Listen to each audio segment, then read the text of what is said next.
بسم اللہ الرحمن الرحیم۔ اعلیٰ حضرت کے بچپن کا واقعہ۔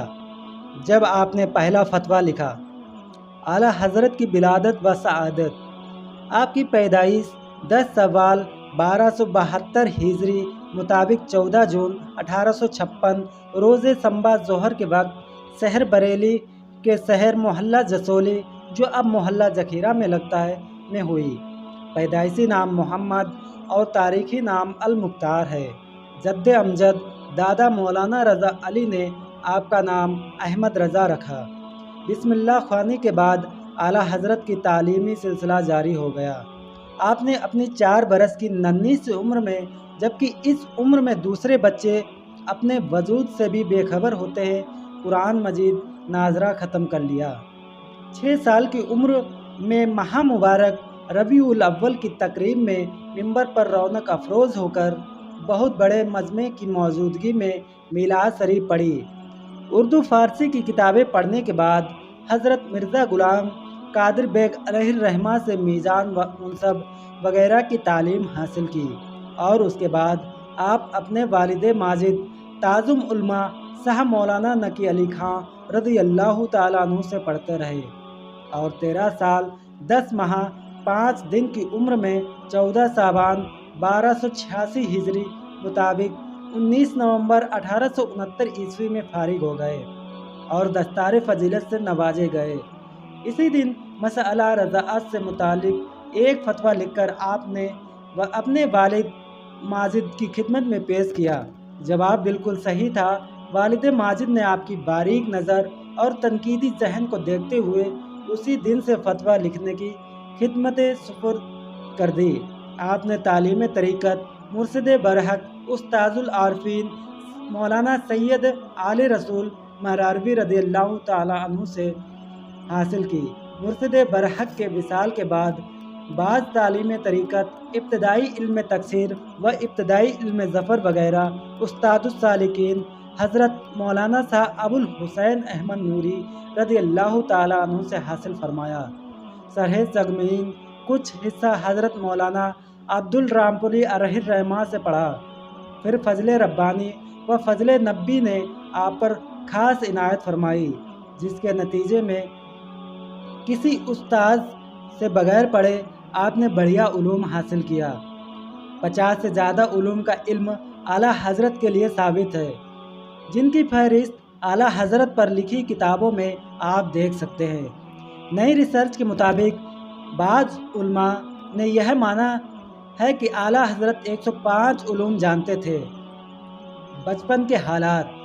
اعلیٰ حضرت میں تقوی و طہارت، اتباع سنت، پاکیزہ اخلاق، حسن و سیرت بچپن ہی سے پائے جاتے ہیں۔ تقریباً 5 یا 6 سال کی عمر میں آپ کا ایک واقعہ ہے۔ آپ ایک نیچا کرتا پہنے ہوئے باہر سے دولت خانے کی طرف تشریف لے جا رہے تھے۔ سڑک پر ایک گاڑی سے کچھ طوائف بیٹھی ہوئی کسی رئیس کی تقریب میں گانے بجانے کے لیے جا رہی تھیں۔ ان کا سامنا ہوتے ہی فوراً آپ نے کرتے کا دامن اٹھا کر آنکھوں پر رکھ لیا۔ یہ دیکھ کر وہ طوائفیں ہنسنے لگیں۔ پھر ان میں سے ایک بولی، واہ میاں صاحبزادے، آنکھوں کو چھپا لیا اور سطر کو کھول لیا۔ آپ نے فوراً جواب دیا کہ جب نظر بہکتی ہے تب دل بہکتا ہے، اور جب دل بہکتا ہے تو سطر بہکتا ہے۔ یہ جواب سن کر وہ سکتے میں ہو گئی۔ آپ کے اس مبارک عمل اور حیرت انگیز جواب سے یہ سوال پیدا ہوتا ہے کہ آپ ننھی سی عمر میں اس قدر فکر و شعور رکھتے تھے، تو پھر دامن کے بجائے اپنے ہاتھوں ہی سے اپنی آنکھیں کیوں نہ بند کر لی؟ اس صورت میں آپ کا سطر بے پردہ نہ ہوتا اور مقصد بھی حاصل ہوتا۔ لیکن تھوڑی سی توجہ کے بعد یہ بات واضح ہو جاتی ہے کہ اگر آپ ہاتھوں ہی سے اپنی آنکھیں چھپا لیتے تو اس طوائف کا یہ مسخرہ سوال نہ ہوتا، اور نہ اس کو یہ نصیحت آمیز جواب ملتا، اور نہ گزرنے والوں کو یہ سبق ملتا۔ یعنی آپ نے جان بوجھ کر یہ طریقہ اختیار فرمایا، بلکہ من جانب اللہ آپ نے غیر ارادی طور پر دامن سے آنکھیں چھپائیں کہ بچپن کی ادا یوں ہی ہوا کرتی ہے۔ یہ اور بات ہے کہ اس ادا میں علم نفیس کے حقائق چھپے تھے۔ اعلیٰ حضرت کے بچپن کے زمانے میں جو مولوی صاحب آپ کو پڑھایا کرتے تھے، ایک دن بچوں نے انہیں سلام کیا۔ مولوی صاحب نے جواب دیا، جیتے رہو۔ اس پر اعلیٰ حضرت نے مولوی صاحب سے فرمایا، یہ تو سوال کا جواب نہیں ہوا، وعلیکم السلام کہنا چاہیے تھا۔ مولوی صاحب سن کر بہت خوش ہوئے، آپ کو بہت دعائیں دیں۔ ایک مرتبہ کی بات ہے، اعلیٰ حضرت پڑھ رہے تھے کہ مولوی صاحب کسی آیت کریمہ میں بار بار ایک لفظ حضور کو بتاتے تھے، مگر آپ کی زبان سے نہیں نکلتا تھا۔ یہ زبر بتاتے تھے اور آپ زیر پڑھتے تھے۔ یہ کیفیت اعلیٰ حضرت کے دادا حضور کو معلوم ہوئی تو انہوں نے اعلیٰ حضرت کو اپنے پاس بلایا اور کلام پاک منگوا کر دیکھا تو اس میں کاتب کی غلطی سے زبر چھپ گیا تھا، جبکہ زیر ہونا چاہیے تھا۔ زیر ہی صحیح تھا، یعنی اعلیٰ حضرت کی زبان سے جو نکلتا تھا وہی صحیح تھا۔ دادا حضور نے اعلیٰ حضرت سے پوچھا، مولوی صاحب جس طرح بتاتے تھے ویسا کیوں نہیں پڑھتے تھے؟ عرض کیا، میں ارادہ کرتا تھا کہ میں اسی طرح پڑھوں، مگر زبان پر قابو نہ پاتا تھا۔ دادا حضور نے فرمایا، بہت خوب، اور مسکرا کر سر پر ہاتھ پھیرا اور دل سے دعائیں دیں۔ پھر ان مولوی صاحب سے فرمایا، بچہ صحیح پڑھ رہا تھا، کاتب نے غلط لکھا دیا ہے۔ پھر قلم منگوا کر ٹھیک فرما دیا۔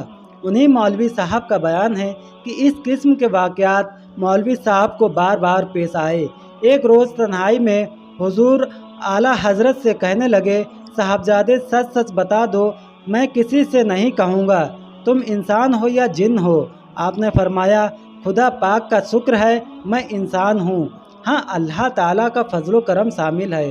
انہی کا بیان ہے، رمضان المبارک اور حضور پرنور اعلیٰ حضرت کے پہلے روزے کی ترکیب ہے۔ جہاں اور انتظامات ہیں وہاں ایک کمرے میں فرینی کے پیالے زمانے کے لیے چنے ہوئے تھے۔ دوپہر کا وقت ہے، حضور کے والد ماجد آپ کو اسی کمرے میں لے جاتے ہیں اور کواڑوں کو بند کر کے ایک پیالہ اٹھا کر دیتے ہیں کہ اسے کھا لو۔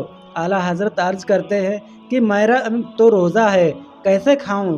ارشاد ہوتا ہے کہ بچوں کا روزہ ایسا ہی ہوتا ہے، لو کھا لو، میں نے کواڑے بند کر دیے ہیں، کوئی نہیں دیکھ رہا ہے۔